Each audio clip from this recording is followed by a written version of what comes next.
વિશ્વ પુસ્તક દિવસ. એક પાનું જીવન બદલી શકે છે. નમસ્કાર મિત્રો, આપ સૌનું હાર્દિક સ્વાગત છે હેપીનેસ વિધિન પોડકાસ્ટમાં. આજે આપણે વાત કરીશું વિશ્વ પુસ્તક દિવસની. એક એવો દિવસ જે પુસ્તકોથી આપણા સંબંધને ઉજવણી કરવાનો અવસર આપે છે.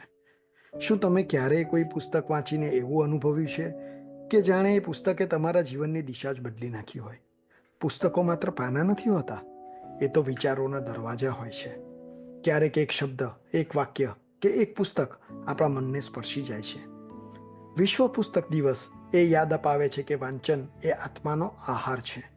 આજના યુગમાં જ્યારે સ્ક્રીન સામેના સમય ખૂબ જ વધતા જાય છે, ત્યારે એક સારું પુસ્તક એ શાંતિ અને વિચારશીલતાની ભેટ છે.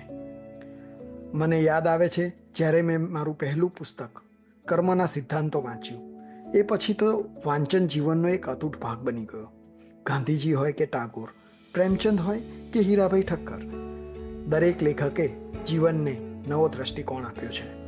ચાલો તો આજે વિશ્વ પુસ્તક દિવસના દિવસે આપણે એક નવું પુસ્તક હાથમાં લઈએ, એક નવા વિચારની સફર શરૂ કરીએ.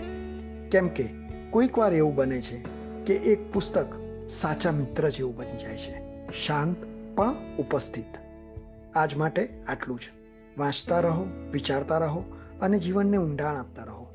હેપીનેસ વિધિન તરફથી આપને વિશ્વ પુસ્તક દિવસની શુભકામનાઓ.